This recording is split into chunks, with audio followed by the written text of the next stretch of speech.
Welcome to episode 3 of The Perfectly Circular Rock. A huge rock has suddenly appeared in the middle of the town of Elkisbourne. Nobody knows what it is or where it came from. Now you're all caught up. And a happy Elkisbourne afternoon, gang. Modelon here of WELK, the Big Elk. I'm back on the afternoon drive time, gang, since I broke the story of the perfectly circular rock by my expert interrogation of the mysterious Sven.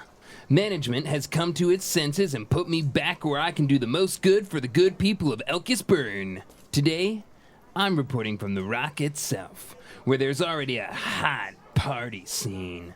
People taking pictures, having picnics, drinking beer, popping pills of all colors. What's the buzz? We'll find out. Hello, ma'am. What do you think of the perfectly circular rock? Yeah, I'd like to talk about it. I have something to say. Okay, speak your mind. I just want to say, looking at it, that it's really, really big. I would agree. And what do you do, if I may ask? I hang around. That's pretty much it. Fantastic! Anything else you'd like to say about the rock? What's your offer? The offer of sharing the airways with Modelon. Who's that? It seems our hang-arounder has quite the sense of humor, gang, as if anybody doesn't know the Big Mo. Hey, are you holding? I sure am. Holding the attention of all Elkisbourne on WELK, the Big Elk. And sponsored by Lube Jobs and Lap Dances, Elkisbourne's only combination auto repair shop and strip club. Okay, play your game with your pretend microphone and fake name. You're trying to blame this on me? Why does everyone think I had something to do with this? Why does my mother hate me? And she's gone. Now we'll never find out why her mother hates her, though I'm sure we can all come up with several reasons. Well, here's a lovely senior citizen. I beg your pardon? I'm sorry, junior citizen. You're talking with Modelon. I know who you are. You're disgusting, playing that rock and roll and making comments that have sexual connotations. Oh, well, I'm sorry that offends you. Who plays rock and roll anymore? And your sexual innuendo and jokes reflect the heteronormative Neanderthal attitude of 1960s Las Vegas comedians, like Buddy Hackett. Do you think you're Buddy Hackett? I don't know who that is. And you wouldn't know a good raunchy sex joke if it bit you in the ass. Do you have any thoughts on the rock? Go ahead. What? Make your feeble joke reflecting your utter lack of confidence in your own masculinity. Go ahead. Say, I wish I was as hard as that rock. Or, I wish I had a girlfriend with boobs as big as that rock. I wouldn't say either of those things. Get a real job. Hello, this is WEZTR, the calm, alternative, and the home of the soothing purr. And this is Sanove Olander. I'm outside the studio, which I'll admit is a little unnerving for me, and at the sight of the perfectly circular rock. I'm here to discover how the town is reacting to this huge monolith in the middle of town, and because my producer Dave thought it would be a good idea. Well, we'll see. Let's talk to someone. Hello, ma'am? She didn't hear me. I don't know why. I speak with superb articulation. And as you all know, if you articulate well enough, you don't have to raise your voice. Sir, would you like... It appears that these people have a significant hearing loss. Perhaps a visit to their neighborhood audiologist is in order. Hey, babe! Me? You're that chick from Lube Jobs and Lap Dances! No, I am Yeah, not. babe, you're... Oh, you're hot. You did a pole dance and flushed my radiator. Car runs smooth as a silkworm now. No, I don't. Oh! You're not her. Thank you for realizing that. You better stop impersonating her. She'll beat your ass.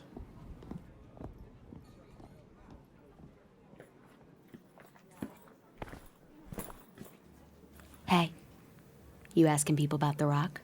Yes, I'm Sinove Olander. Don't care, but listen, I got a scoop for you. Okay. I've been inside The Rock. Really? How did you? On the southwest corner of The Rock, there's a button. It's completely smooth and round, so there is no button and no corner. Press the button and it opens up. I walk in and it's huge. That's logical. The Rock is immense. But bigger. You know how when you walk into a tiny closet and it suddenly expands to a space the size of an airplane hangar? That doesn't happen. And you know what's inside The Rock? I don't. People. Missing people. People that haven't been missing for years. They're inside The Rock. Like those pilots that vanished in the Bermuda Triangle. They're in there. The Roanoke colony from colonial times that disappeared. They're all in there. Having a fine time. They must be quite old. Oh, people don't age. That's the great part. The Lindbergh baby, he's in there. Well, he died. Nobody ever found the body. Yes, they did. It was a fake body because it was all a conspiracy. No, he's doing fine. Grown up. Has a mustache. Nice guy. Very personable. I thought they didn't age in The Rock. Well, of course they age some. I mean, sure, they age until they're of age. You know what I mean? Not really. They age until they're old enough to stop aging. Hey, you know who else I saw? JFK. You know, the president. He definitely died. Wow. You are not up on your conspiracy theories. JFK loves playing gin rummy. And you know who he plays with? I can't wait to hear. Adolf Hitler.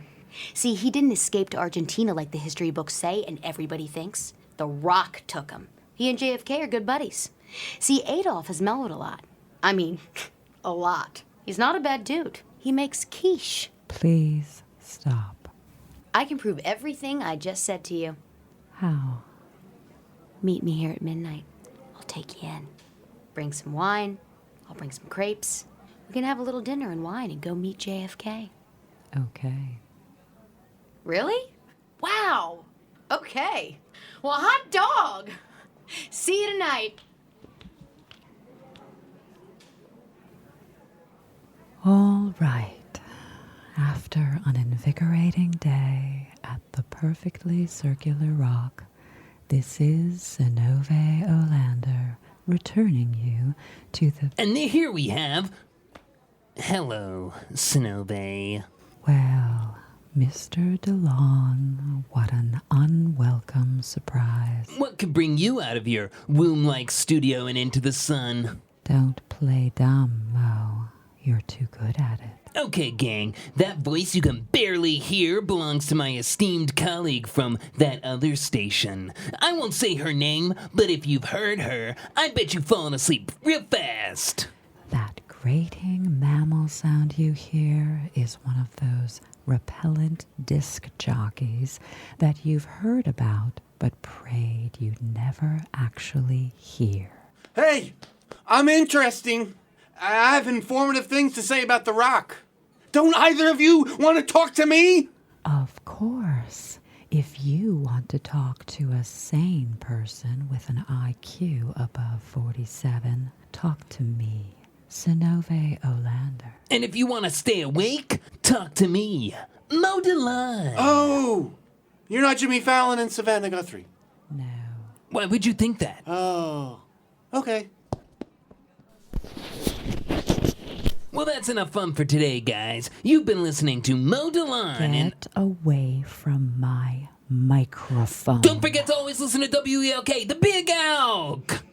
Fantastic rapping with you, Sinove. Why don't you stick your microphone Uh-oh, you're talking too fast. I can't keep up. And stop yelling all the time. I'm sorry you had to hear that, gentle listeners. I know that's the side of reality that you want to escape from with a visit to WEZTR.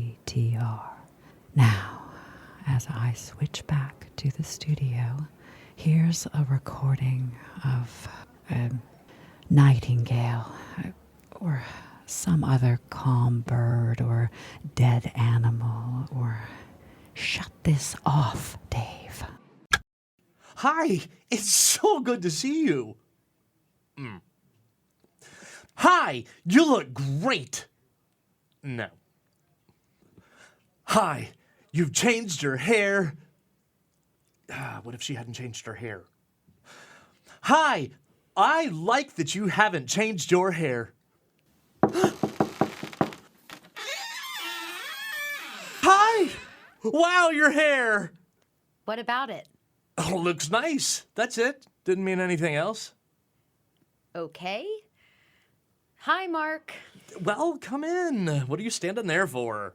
Well, you're blocking the door. Oh, that's true. See, you always notice things I don't. You know me so well. That I do. Glass of wine? No thanks. A cup of tea would be nice. Shoot. I don't have any tea. Coffee? Just water then. No. Actually, never mind. Wow, you really wanted tea, didn't you? I'll go to the store. It'll only be 20 to 30 minutes. No, I'm fine. Just relax. Oh, I'm relaxed. I am so relaxed. Your place is nice. You just moved in, right? Thanks. I mean, yes, I did. I mean, thanks and yes. Yeah. Actually, it kind of reminds me of our old apartment. Yeah, well, I set it up the same way.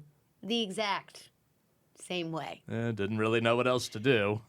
You were always far better than me with that kind of thing. Yeah. So, have you been? You look great. I've been good. Work is the same. I've been running more. That's great! Yeah. You? No, not running any more than usual. Well, I never did run, so. Mark, why am I here? I just needed to see you. There's something that I wanted to... Oh, dinner time! You cooked? Yeah, thought seeing as it's dinner time and all... You really didn't need to do that. You're not hungry? You're always hungry at 7:30. See, I remembered. No, that's not what I'm saying. This is a little odd. I mean, some might even say inappropriate. You insisting I come see you and then I get here and you offer me wine and dinner? I also offered you coffee and water. I just wanted to show you that I'm... What? You can't keep going on like this. 5 months. It's over. If this is the only reason why you asked me to come over, then I think I should go. No, it's not the only reason. Then what? Come for a drive with me. Where? Why? I'll explain on the way. I'm not just going on a drive with you without you telling me where we're going. I want to take you to the rock. What? The perfectly circular rock in town. You know, down by the... I know about the rock, Mark. I want to know why. It'll all make sense when we get there. That thing is creepy. I'm not going to go see it when it's dark, let alone with someone who won't tell me why we're going to see it. Please, just trust me. Unless you tell me what's going on. Because I think I'm why it's here. You're going to have to explain that. Look, this is going to sound crazy. Yeah, I assumed that. But the night before it appeared, I prayed for it. Well, I prayed for something that would fix us, bring us back together. I prayed for a miracle. And then suddenly there's a huge, perfectly circular rock in town. You prayed for a perfectly circular rock? No, but don't you see? If I hadn't prayed, the rock wouldn't be here. You don't know that. Of course I do. It's a miracle. The miracle of the rock. The miracle of the perfectly circular rock. The miracle of the perfectly circular rock in Elkisbourne. A lot of miracles. No, the same miracle. The rock is here to bring us together. That gigantic rock is there for just us. Well, maybe for all couples who need to be together. Maybe a lot of other lonely men were praying last night. It's ridiculous for me to have to say that's ridiculous. The whole thing is ridiculous, though. No one has any explanation for why it's here. So there you have it. No other explanation but that it's there for us. Yeah, that's brilliant reasoning. So we go there and we're magically fused together. Miraculously fused together, like one organism. Since when have you ever believed in miracles? Since my entire life fell apart and I can't figure out any way to put it back together. What if it could work? Wouldn't you want that? Wouldn't you want to go back to the way things were? We were so happy, Freya. We were going to grow old together and buy matching rocking chairs when we turned 63 and have our hair fall out at the same time, all the things we dreamed of. Is the rock going to bring Emily back? Is it, Mark? You have to understand, I will never be over that. There can't be a you and me anymore. It can't ever be the way it was because Emily won't be there. Giving our lives focus, giving our lives meaning. I know it's never going to be the same, but You killed Emily. can't you forget that? I mean, it's been so long. Yes, it's been long. Every day is long without her. That hasn't changed. You murdered her. It was kind of an accident. Then you chopped her up. Then you deep fried her. Then we ate her with mashed potatoes. And you said she was delicious. She was our daughter. She was a pet chicken. And you beheaded her, breaded her, and deep fried her. I didn't know it was her. She had a little red hat on the top of her head. Well, I hadn't seen that hat before. I thought the farmer threw that in for free. What kind of farmer puts a hat on a chicken he's selling as food? What? Who cares about plate presentation? It was a new hat for her birthday. I swear I didn't know. You hated her, and this was your chance. I did love Emily. Not like you did, because that was weird. There, I said it. What's that smell? It's dinner in the oven. Well, I know, but are you cooking chicken?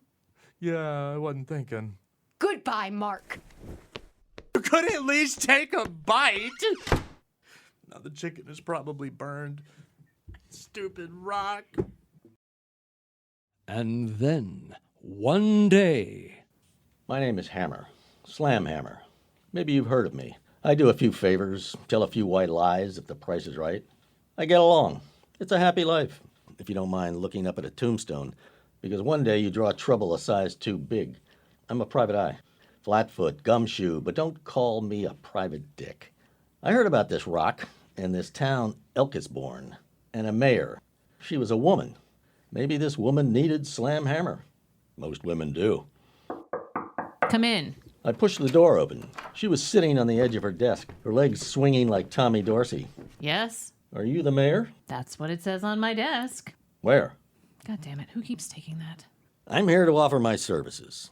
What services? What for? You have a rock problem. We have a rock. This dame had more snappy comebacks than a tight garter. Cut the fancy repartee, kid. You've got a massive rock in the middle of town. Some people want to destroy it, some want to worship it, some want to monetize it, some want to weaponize it. But the bottom line is they all want you to do something about it, and it's driving you nuts. Your head is buzzing like it's filled with bees on Adderall. Am I right, or am I blowing smoke rings to Las Vegas? You're right. The way I figure it is this. You need someone that can find out who put this rock here, why it's here, and get it out of here. I'm the guy. And who are you? My name is Slam Hammer. No, it's not. Come on, babe, don't play dumb. You're too smart a cookie for that. Did you just call me babe and cookie? Slam Hammer, detective at large, private eye, gumshoe, flatfoot. You've heard of me. No, I haven't. I solved the Norwegian sardine case. I'm the one who cracked the Des Moines laundry robbery. I'm the guy who took down Marco Polo, the kiddie pool gambler. Do you want me to solve your rock problem or not? I like your style. My fee is $50,000 paid in advance. I don't like it that much. $25,000 and a Lamborghini. I'll get you a deal on a room at the Holiday Inn. Done. I knew she'd see it my way. She might snarl, but there are marshmallows in her eyes. I may be biting off more than I can chew, but at least I won't go hungry. I got what I wanted from the mayor. For now. All right, lady, I'm on the job. Your rock problem is already a thing of the past. Where'd she go? She walked out in the middle of my monologue. The etiquette of the city officials here is terrible. That's too bad. I like a town with etiquette. will Slam Hammer be able to solve the mystery of the rock? Will he ever stop narrating his life? Tune in to episode 4 and find out. Please, I think it gets better.